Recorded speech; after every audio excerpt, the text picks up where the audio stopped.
Hey, bienvenue sur le podcast Be Happy Pod. Je suis Meriem, coach formatrice chez Meriem Be Happy et auteure du livre Et pourquoi pas. C'est avec un immense plaisir que je vous retrouverai chaque jeudi pour un nouvel épisode. Passionnée par l'entrepreneuriat, où j'ai débarqué en 2012, mon objectif est de vous aider et vous booster dans votre quotidien d'entrepreneur. Au programme donc, entrepreneuriat au féminin, marketing digital, organisation, développement personnel, mais aussi confiance en soi ou encore écriture. Selon moi, une entrepreneur épanouie est une entrepreneur qui réussit. Alors, il est temps de construire ton business happy. On s'installe confortablement et c'est parti pour l'épisode du jour.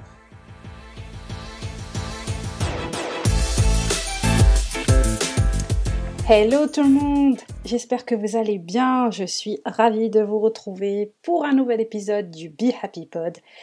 Aujourd'hui, épisode 17 et on va voir ensemble 5 erreurs fatales à l'organisation de ton business. Alors avant d'entrer dans le vif du sujet, bien comme d'habitude, je me permets de faire ma petite minute promotion. Évidemment, si vous aimez ce podcast et si vous aimez son contenu, eh bien, vous avez un moyen très simple de m'encourager à continuer. C'est d'aller mettre un petit avis et une note sur Apple Podcast ou bien sur la plateforme où vous avez l'habitude de m'écouter. Franchement, moi, ça me fera super plaisir parce que ça me permettra de savoir ce que vous pensez du podcast et ce qu'il vous apporte dans votre quotidien d'entrepreneur. Mais ça permet aussi, sachez-le, au podcast de se faire connaître auprès de davantage de monde. Donc, merci d'avance à vous. Et de toute façon, je vous remercie. J'en profite pour vous remercier parce que vous êtes de plus en plus nombreuses à m'écouter. Et donc ça me touche vraiment beaucoup. Voilà, c'était la petite minute promo.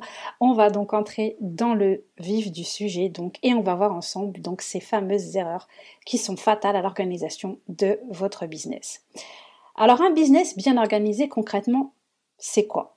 Eh bien, c'est un planning éditorial préparé pour anticiper. Ça va être des tâches récurrentes qui vont être automatisées, du contenu prêt à l'avance et évidemment tout ce qu'il faut pour faire face aux imprévus. Mais bon, vous allez me dire, Meriem, ok, tout ça, c'est bien joli, mais ça a l'air quand même plus facile à dire qu'à faire, surtout à tenir dans la durée. Alors, je vous propose donc de voir ces erreurs et aussi, bien entendu, comment y remédier, comment éviter de les commettre. Alors, la première erreur, c'est de laisser votre to-do list dans votre tête. À un moment, ça n'est juste pas raisonnable ni durable de tout garder dans sa tête. En tant qu'entrepreneur, nous avons des tas de to-do différentes. Des idées, des notes, des process, des emails à mettre en place, des tâches en rapport avec nos clients, à savoir suivi, relance, etc. Et partir du principe que c'est bon, en fait se dire c'est bon, ça il n'y a pas de risque que je l'oublie, je m'en souviendrai, c'est faux. Et vous comme moi le savons très bien. Alors ce qu'il faut faire, c'est vider tout ça. Il faut absolument sortir cette to-do list de notre tête. Déjà, on va se rendre service et surtout, on va rendre un grand service à notre charge mentale. Et ensuite, cela nous évitera de perdre du temps à cause de ces fameux « au fait, je devais faire un truc, mais c'était quoi déjà ?» Vous voyez un peu où je veux en venir ? Combien de fois est-ce que ça nous arrive ? Je le dis parce que moi la première je le fais, donc je sais très bien de quoi je parle en connaissance de cause, comme dirait l'autre. Combien de fois ça nous arrive de penser donc à certaines choses et de se dire c'est pas la peine que je note, ça il n'y a aucun risque que je l'oublie. Et quelques temps après, de rester donc des minutes, des heures, à se demander au fait, mais c'était quoi déjà ce truc que je devais absolument noter ou que je devais absolument faire ou qu'il fallait absolument pas que j'oublie tout simplement. Donc voilà, donc il faut absolument avoir le réflexe de sortir la to-do list de sa tête. Et c'est vraiment une grosse erreur de se dire que c'est bon, on peut garder tout ça dans sa tête et qu'on ne risque pas de l'oublier.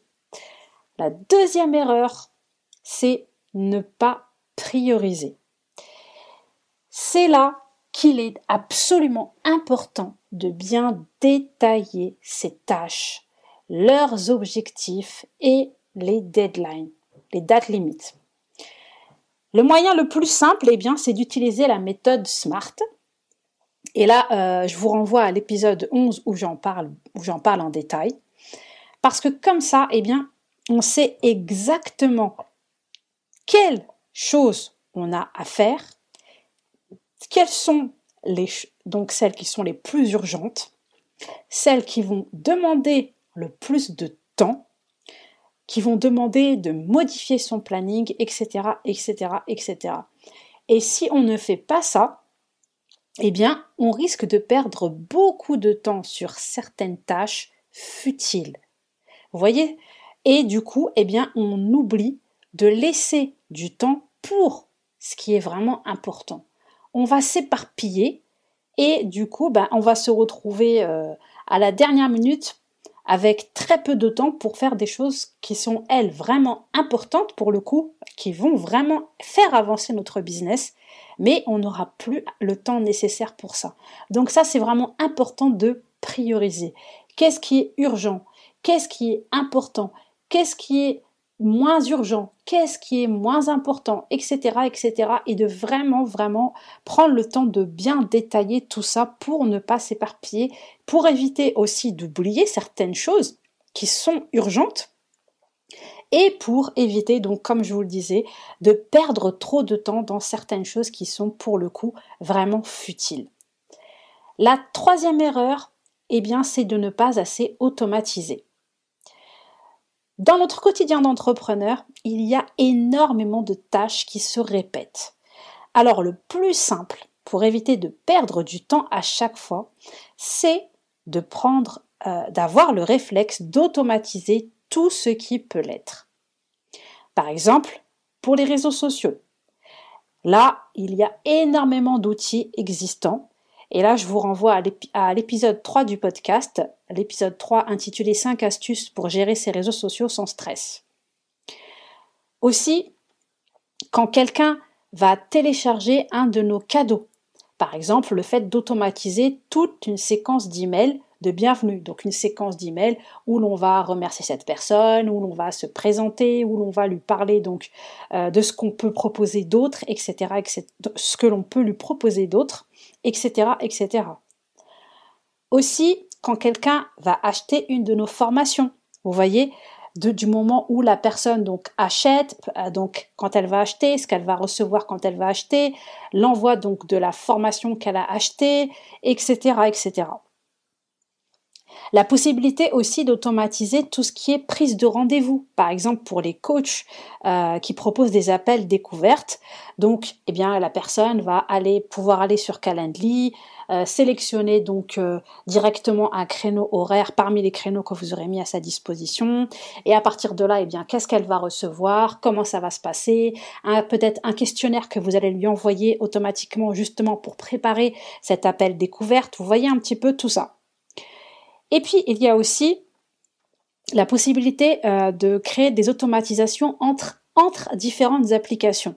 Et pour ça, il existe certains outils qui font très bien le job, comme IFTT ou encore Zapier. Moi, par exemple, je sais que j'utilise IFTT. Et donc, avec IFTT, en fait, ce qui se passe, c'est que j'ai mis en place une automatisation qui fait que à chaque fois que j'ai un article de blog, donc un nouvel article de blog sur mon site, il est partagé automatiquement sur Twitter. À chaque fois que je fais un post sur Instagram, il est automatiquement partagé aussi sur certains endroits. Vous voyez, en fait, donc ça c'est vraiment pas mal. Ces outils sont très utiles. Ça vous évite de perdre du temps à le faire manuellement. Ça se fait automatiquement. Voilà, dès qu'un article de blog est nouveau sur mon site, il est automatiquement partagé sur Twitter. Et en fait, ces outils-là, vous pouvez aller jeter un œil. Je vous mettrai leur nom. Je vous mettrai les liens dans les notes de l'épisode. Vous verrez qu'il y a énormément de possibilités d'automatisation entre différentes applications et que ce sont des automatisations qui peuvent vous faire gagner beaucoup de temps. Donc, il ne faut pas hésiter à automatiser tout ce qui peut l'être parce que ça vous fera gagner beaucoup de temps dans votre quotidien. La quatrième erreur, eh bien, c'est dans la continuité, c'est de ne pas avoir de process. Il est indispensable de mettre en place des process. Pourquoi ? Eh bien parce qu'ils vont être comme des petites routines que vous aurez juste à suivre et ils vont vous faire gagner énormément de temps. Alors concrètement, on commence par faire le point de toutes ces petites choses répétitives que l'on a l'habitude, que l'on fait donc tous les jours, toutes les semaines, tous les mois.